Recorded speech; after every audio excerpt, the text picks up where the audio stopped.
What are your future career goals? My first career goal is actually just to get my degree in human resources, which will help me to get a job in HR. As currently I work in Lidl as a deputy store manager, and which is a retail job, to have another career path, which is actually the more corporate focus, and HR for me is the perfect role because I love people management, I love working with people, I like to develop people, I like to understand what people want because I understand that it's the most important part of the job because without people, business can't grow. Overall career goal, my end goal is to become a head of department in training and consultancy. To achieve that, I initially need to get a job in HR, which probably would be a junior training consultant, and I can now work my way up the ranks, then manage my own team, actually develop my own team, and actually be able to be respected in my field and actually be acknowledged as someone that is actually professional, organized, disciplined, and they're good at their jobs. As my end goal is to actually enrich people's lives, to actually become someone that's tailored to something that I enjoy. As currently, the only part of my job that I enjoy is the training part, the people part where I'm actually helping people, developing people, and actually seeing how it benefits their lives in working outside of work and being HR and the head of HR. I know I can do that more effectively on a broader sense for both the company and people on an individual level, and I want to see people progress and actually become better at their jobs and actually enjoy their job. And I know that enjoying a job is it relates to productivity, and if you don't enjoy a job, you won't be as productive. And being someone that has suffered from this, I want to be the change that I want to see. Hence why that's my future career goals and my plan. What are the focus skills or behaviours that you would like to develop, and how are they connected with your career goals? The first one I would like to develop is project management, as that's something that is alien to me. I've never had to run a project by myself before. I've been a part of projects, I've seen projects, but it's something that I'm actually very interested in because I think in the future, if I want to run my own department and actually control my own team, this is something that is a critical skill that I need to actually have and be able to actually use effectively in different ways. As I think by having a team and being able to project manage them, you need to be able to actually delegate to them effectively, understand their wants and needs, make sure they understand what you're saying so they can deliver the project, and actually monitor the different phases of the project, the scope, the time, the cost, which are literally essential to our project management. I also think that being an effective leader and leading from the front is the most important. That's because I reflect my team and they reflect me. So by being able to actually coach them and actually being able to stand in front of them and actually show them the correct way, they'll be able to actually now see me and actually demonstrate their own level of competency and actually feel welcome to me and asking me for support. With a project, I think it's essential to understand the scope, time, the cost of a project, and actually be able to delegate and actually manage it effectively. And the only way you can be able to do it is through your team. And I want to be able to do that in a way where it's organized and structured, as I feel like sometimes I get overwhelmed in situations like that. So being able to actually split the tasks and actually understand who I need to talk to and who's doing what and how doing it, and through managing that process will be the most beneficial for me and the company, because I'll be able to actually manage expectations, manage stakeholders, manage the team, and actually understanding that I've got a deadline and how to meet it, as this is what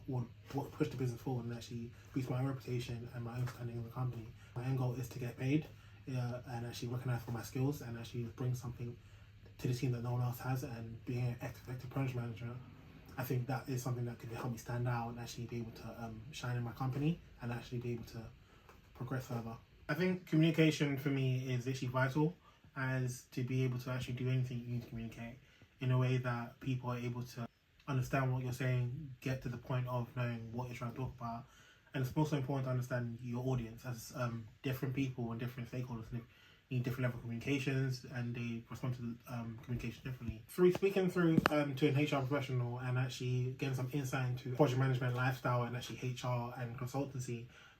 the thing that I took on board the most and actually stood out to me the most was when I got told that tailoring your communication based on who you're talking to is actually the hardest part, because obviously different people respond to things differently, and the message that I might deliver to two people, one can get different from the other. So actually understanding my audiences and my crowd and actually being able to deliver a message in a way where I'm able to tailor it for who I'm actually talking to. As I think right now that's what I struggle with the most. I talk in a very blunt manner, but some people might not understand it or not understand or need more detail. I need to understand that depending on who I'm talking to, I might need to vary and tailor my talk and my speech pattern, even my dialect, based on how that person will understand, so that I am able to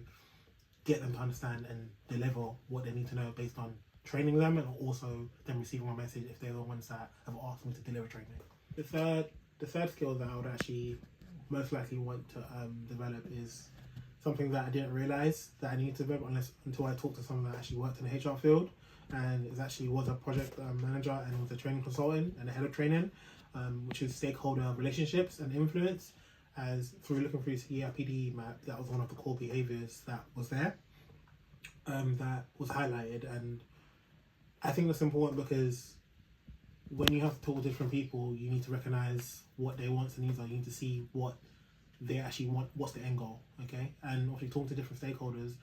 different people communicate in different ways. So to understand that, you need to actually be able to analyse their behaviours, analyse their speech pattern, analyse what do they actually want and how to actually make it effective on all levels, as there's different stakeholders that want different things, and what level do I need to actually engage in different stakeholders and what do they actually want from me. I think it'll be more challenging because where I think sometimes I am very one size fits all, I need to be able to be a bit more adaptable and a bit more flexible in understanding that just because I think a certain type of way, it might not actually be in line with what the stakeholder wants, and being able to actually be a bit more flexible in my way of thinking so that I can understand what stakeholders want and actually be able to deliver the training that they've asked me to deliver, or what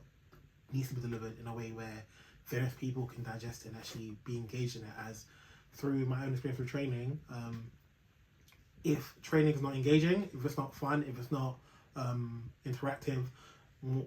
or less people do not actually receive the information. But being memorable as just as a person, it helps people to actually engage in the training, and that is actually what's stakeholder influence about, in my opinion, is being to engage in your audience, actually being be memorable enough so that they understand and able to actually take away something from what you've told them. I feel like if you're not engaging enough, that people will not actually understand your message, even if it's a good message and it's a great message. If you're not able to actually communicate that message and actually effectively understand your stakeholders, it's never going to actually work. Explain how you analyse your needs and goals. There's various ways I analyse my needs and goals to actually identify what I want to do in the future. The first thing I used was this ERPD professional map to recognise the core behaviours that stood out to me. Like I spoke about previously, one of them was obviously stakeholder influence and relationships, which again, I want to reiterate that is actually one of the most key things to managing your own team and department, as I think, as I said before, if you do not actually effectively manage your stakeholders, you won't effectively manage your project. The CFD was very obviously useful for me to actually analyse this because it showed me what a HR practitioner would look like and what they would need to actually be a HR professional, which also showed me how versatile HR is and how it can actually impact all parts of a business. And it's actually something I feel like in the current market and current job is actually something that you'd always find a job in, as I think that's very important, as sometimes depending on what you know, you can't find certain jobs that are tailored, but being a HR practitioner, you'll always find a job, as a business always need people, and so people need to help people. The second thing that helped me analyse my needs and goals was I done my own personal SWOT analysis, where it helped me to see my strengths and weaknesses and actually be able to, I'd say, self-interrogate myself and actually be able to be very critical by being very open and honest about, what do I struggle with, what are my strengths, what are the things I need to work on, what things would impact my challenges. For example, the things that I think all my most strength is that I can understand a point very quickly. I understand what someone's trying to get to, what is the end goal, what is the purpose of what they're saying to me, and I'm able to get that very quickly and be able to understand it very quickly. So I'm able to actually identify and understand that what someone wants. And sometimes it's not always easy for people to understand stuff, where I'm able to actually do that and on different levels. The fourth thing that actually helped me analyse my needs and goal was actually talking to HR practitioner that she also works in Lidl. She's currently an area manager, but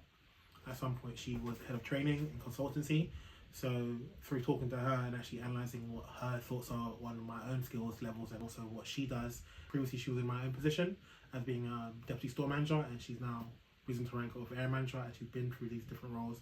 I can understand what different steps I would need to take to actually get to that role, and what the things that I would need that